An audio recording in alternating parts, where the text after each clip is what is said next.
So big boss ముందు big boss తర్వాత అని చాలా మంది అంటూ ఉంటారు బిగ్ బాస్కి వెళ్ళిన వాళ్ళ గురించి. సో మీ విషయానికి వస్తే అది నిజమేనా? అంటే బిగ్ బాస్కి ముందు ఒకలాగా life and after that turn అయింది అనే విషయాన్ని what you say both of you? మీ ఇద్దరికి సేమ్ క్వశ్చన్ బికాజ్ మీరిద్దరు బిగ్ బాస్ అనేది ఎప్పుడు ప్లస్ పాయింట్. నాకు కెరీర్ పరంగా చూసుకున్నా, పర్సనల్గా చూసుకున్నా, ప్రొఫెషనల్గా చూసుకున్నా, చాలామంది వాళ్ళ చెప్పుకుంటారు. కానీ నాకు పర్సనల్గా బిగ్ బాస్ అనేది చాలా అంటే చాలా ప్లస్ అయ్యింది.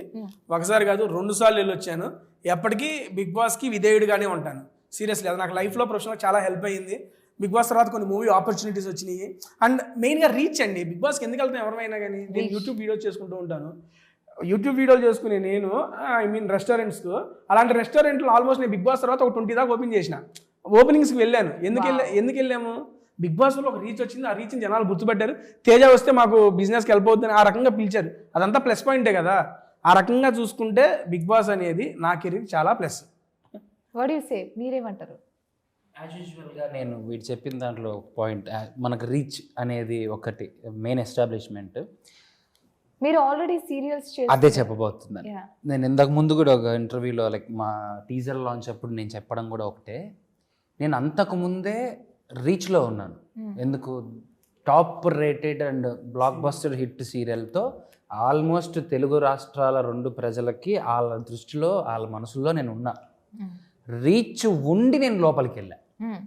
ఆల్రెడీ రీచ్తోనే నేను లోపలికి వెళ్ళి ఇంకొద్దిగా రీచ్తో నేను బయటకు వచ్చాను తప్ప నాకు హెల్ప్ఫుల్ అనే దాని నుంచి ఏంటంటే రీచ్ అంతే చెప్పగలను. ఎందుకంటే ఓకే ఫేమ్ అనే నేమ్ మనకు దాని నుంచి వచ్చింది. అంతకుముందు నేను ఫేమ్తోనే లోపలికి వెళ్ళా. బట్ నేనేం చేశానంటే ఈ ఫేమ్ని నేను ఎక్కడ ఇన్వెస్ట్ చేయగలను, ఎక్కడ దీన్ని ఇన్వెస్ట్ చేస్తే నాకు గ్రోత్ ఉంటుంది అనే దాన్ని నేను చాలా నెలలుగా ఆలోచించిన తర్వాత స్లోగా ఇంప్లిమెంట్ స్టార్ట్ చేశాను. అంటే ఒక్కసారిగా మనం బయటకు వచ్చాం, ఇది చేసాం, మనం పొడి చేసాం, మనం పెద్ద ఇది. బిగ్ బాస్ నుంచి ఎప్పుడు ఎక్స్పెక్ట్ చేయకూడదు ఏంటంటే అయ్యో నేను ఈరోజు రాత్రికి అయిపోయానురా, నేను పెద్ద స్టార్ అయిపోయాను, మన బయట బీభత్సమైన ఫ్యాన్ ఫాలోయింగ్ ఉంది, అయిపోయింది, ఓట్లు గుర్తులు అందరూ వచ్చేస్తారు.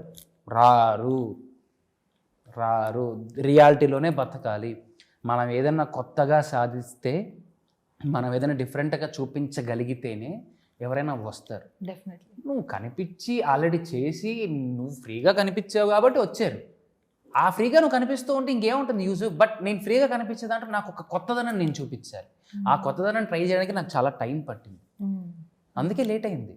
ఇమీడియట్గా నేను ఏదో వచ్చాను అయిపోయింది అదే మనకు వచ్చేస్తారనే ఫీల్ అయితే నేను లేదండి. నేను చాలా రియాలిటీలో బతుకుతాను. నన్ను చూడడానికి రావాలి అంటే నాలో నేను కొత్తగా నేను వాళ్ళకి ఏం చూపించాలి, లేకపోతే ఎందుకు వస్తారు? అదే క్రాఫ్, అదే లుక్, అదే స్టైలు, అదే మాట, అదే పాట, ఎందుకు వస్తారు? నేను ఏదైనా కొత్తగా చూపించాలి. ఈ ఫేమ్ని దీనికి ఎలా వాడుకోవాలని ఆలోచించి చాలా గ్యాప్ తర్వాత నాకు వచ్చిన ఒక అవకాశంతో టోటల్ బాడీ లాంగ్వేజ్ని మార్పిచ్చేశారు. ఈ సినిమాలో కంప్లీట్గా కోసేసి ఒక కొత్త మరిని చూపించారు. సో మీ ఇద్దరిలో బాగా మోటివేషనల్ క్లాస్ ఇచ్చేది అమర్దీప్ గారు. ఎక్స్పెక్ట్ చేసిన మోటివేషన్ అంటే తగిన మోటివేట్ అవ్వచ్చు. మోటివేట్ అయిన తర్వాత ఇంకోటి చూసాం అనుకో డిమోటివేట్ అయిపోతాం. అమ్మ ఎంత మోటివేషన్ తీసుకోలేమండి బాబు. Philosopher, philanthropist అన్నోండి.